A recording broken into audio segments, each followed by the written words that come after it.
Hi, this is Sara Landry, live from Ultra Miami, and I'm here with Lady of the House. Hi, this is Amelie Lens, live from Ultra Miami, and I'm here with Lady of the House.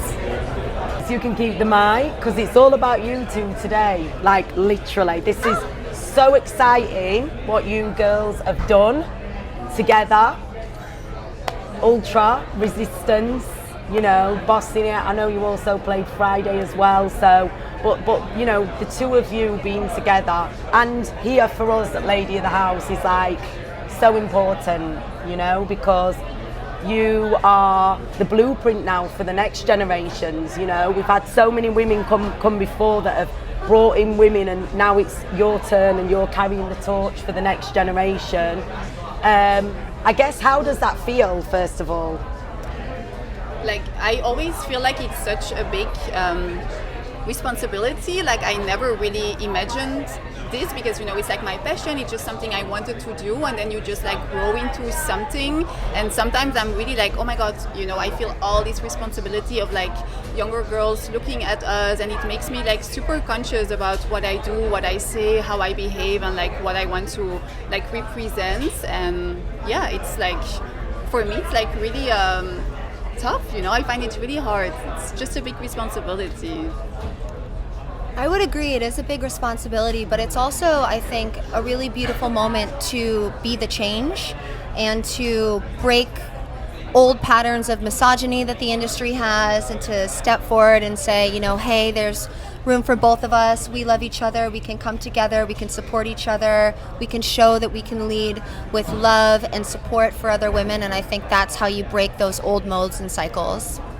100%, because a lot of this is you know, for women is also internalized misogyny, where, you know, in the industry, I've worked in it for 25 years and seen so many women pitted against each other, you know, and even when they're on lineups together, behind the scenes, there's a lot of, you know, oh, I don't really want to play with her, and, you know, you've got you two coming together now, both at the top of your game.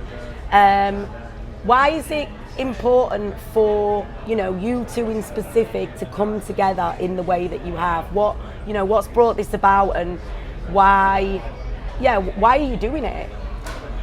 I think it's super important, first of all, to really show like that we can do it together, that we love each other, that we're like also like we feel like we're like soul sister, you know, and for us it feels so natural and normal to do this. But it's also just really important to show like we're doing this together, you know, we are not competing, we're not being like against each other. And I think that many people also compare us all the time, while we are so different. Like, I mean, our like musically, creatively, we are very, very different, and still, just because we're women, just because we have the same haircuts and we're like both playing techno, people compare us, and it's just so weird and wrong. Nobody ever compares male artists ever.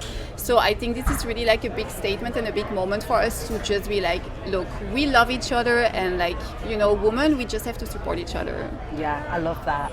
I totally agree. It's she said it so well. I mean, we always finish each other's sentences. Yes. And so, literally. So yeah, and then, I mean, I'm just so excited. I feel like, in general, being an artist of this size, I say all the time, right? I feel like people see me online, but they don't actually know me. You know, there's that barrier of people not really knowing me, and so we just have this beautiful friendship that has really grown, especially over the last year behind the scenes, and I feel like nobody really knows about it. And so I'm just so excited for us to be able to take that love and shine that light and just share it with people and just share that joy. It's amazing. Yeah. It's amazing. And you know, you are really different in your music styles. I know, obviously, Sara, I was with you both at Exit, you know, and you are going hard, like you're really going for it, and you know, you've got Emily's energy coming into it, and you know, how do you merge these two styles and make it so seamless when you're on stage? I think a big part of it is also like a mutual respect and love that we have for each other, and that we really do want to meet in the middle and to really create kind of a sound that is in between both of us. And I think it was also so much fun for me the last months to really find tracks where I was like, oh my God, Sara is maybe gonna love this, you know. And yesterday we were sharing so much music, and there was also even tracks that we both had in our playlist. So, you know, that really says a lot about how we understand each other's sound and really want to meet in the middle. And I think that today we're really gonna show like how we can really create like two very different sounds, but really make them blend together and also have both our sounds in it, you know. We're not like compromising, it's really just blending together. Amazing. Yeah. The other thing also, I feel like now that I've been DJing so long and I've been touring, not as many years as you have, but I've been touring for so many years, and I feel like I've played so many different sets, especially short sets. And I think as an artist who does, you know, 100 shows a year or something like that, it can be really easy to kind of instinctively reach and do the same things over and over again. And what I've loved about when we've played for each other in the past is that we both really can, like, we have similar things that we like, but just naturally we push each other out of our comfort zones, and we end up doing things that are different that maybe we wouldn't do separately. And that just creates this amazing special vibration of improvisation, and that I think is where the real magic of a back-to-back is the moments you don't expect, where you get to try something new, or she'll play something that I wasn't expecting, and then I'm like, oh, I actually have something perfect for this. And then I play something to follow it up, or I play something unexpected, and she's like, I would have never done this, but it works out great. And so that's the magic that I really love, that keeps DJing so interesting. Fun. It's going to be really fun. It is. So, I mean, you just mentioned about the intense touring schedules, and I know you both intensely toured throughout your careers, and it's really hard being on the road. And this is the same question, but it's going to be formatted in a different way for you both, because, you know, you being a mother, Emily, and, you know, I just told you I've got an 18 and 21-year-old, and it's hard work in this business when you're a mom. Yes. You know, yeah? How are you managing this intense touring schedule, being a mom, trying to retain your own self as a woman, you know, and your own identity as you? What are you doing to self-care and manage all of this? So basically my priorities changed a lot. Like after giving birth, I really my time is so precious to me, but that also means that I'm so much more focused. So because I know how important my time is. So also when I'm I'm in the studio, I'm super focused. When I'm digging for new music, I'm super focused. And I just also when I'm playing, I'm so into my set and so present, because these moments are so important for me. And when I'm not on stage, or when I'm not in the studio, or not looking for music, I kind of have my boundaries way more up than I used to have before.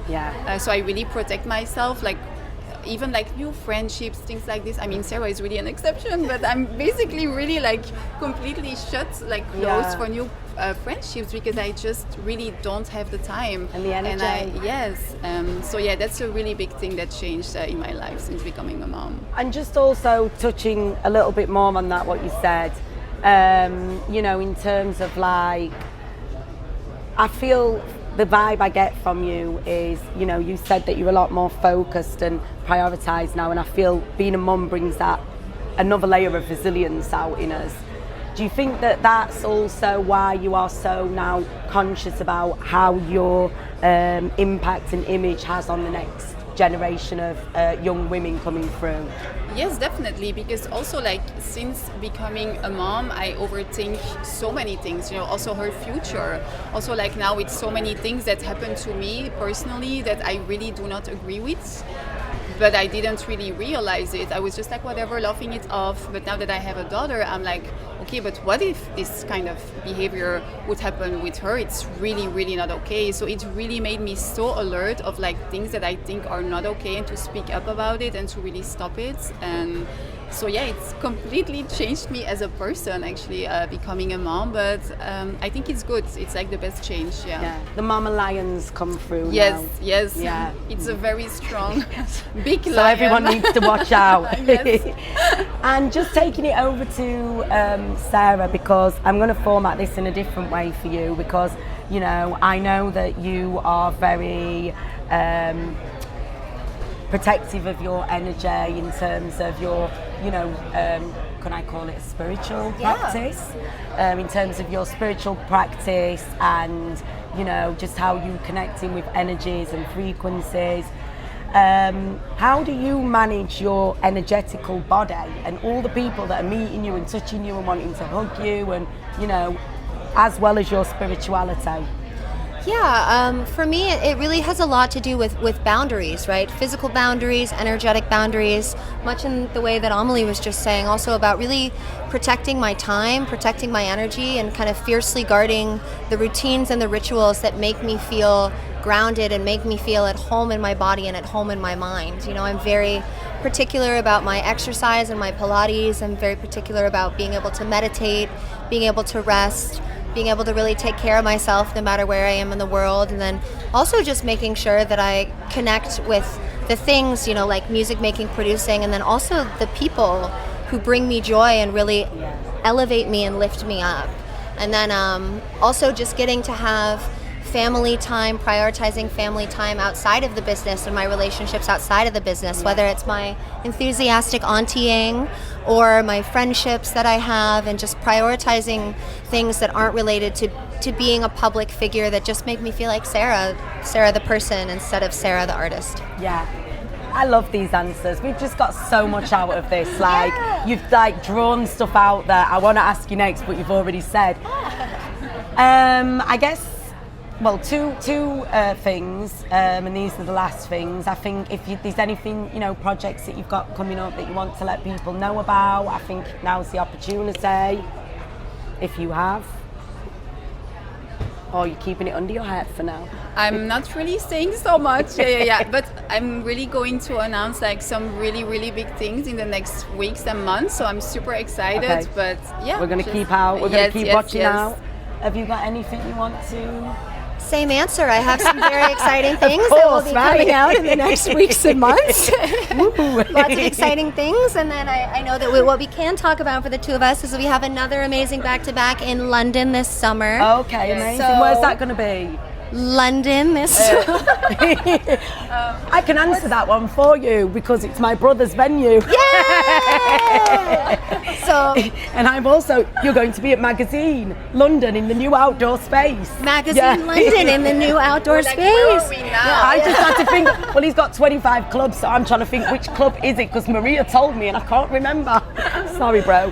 So Magazine London, and we're really looking forward to that show in the summer. Yes. Get some of that energy. I'm so excited. As soon as this is going to be done, I'm sure we will be excitedly preparing for the next one. Yeah. So, and we know how to party in England. Oh, yes. Really hard, yeah? Oh, yes. So we're ready for you.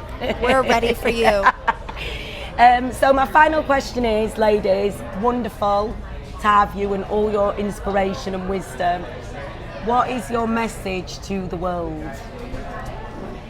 My message to the world is probably like, just be kind, please. You know, be kind. I know it's so stupid, but sometimes, you know, I'm just like, after a long travel, checking in the hotel, and then the person checking me in is like so nice, and it just makes my whole day, you know. And this is like so easy to do, just be kind. Yeah. Easy. I agree. Yeah, be kind, and then also I would say, be true to yourself and trust your intuition. I mean, for me, I remember when I started, and I remember in 2018, 2019, starting to do harder sounds of techno, and I was so inspired by her, actually. I had seen her play early in my career, and I remember she was one of the first techno sets that really blew my mind, and just seeing her up there, I was like, oh my God, I can do this too. And then I stayed true to my vision. I know, same. I stayed true to my vision, and I trusted myself no matter what anybody said, and now here we are. Together. And imagine how many, you know, young women are now watching you on that stage thinking the same. It's just, this is what it's about, right? Yes, support each other, girls. Support each other. Yes. And we have to say, if you're watching us and you think you can do it, we believe in you. Yes, and you can do it. you can. Yeah. I love this. Thank you so much, ladies. Thank I really you. appreciate it.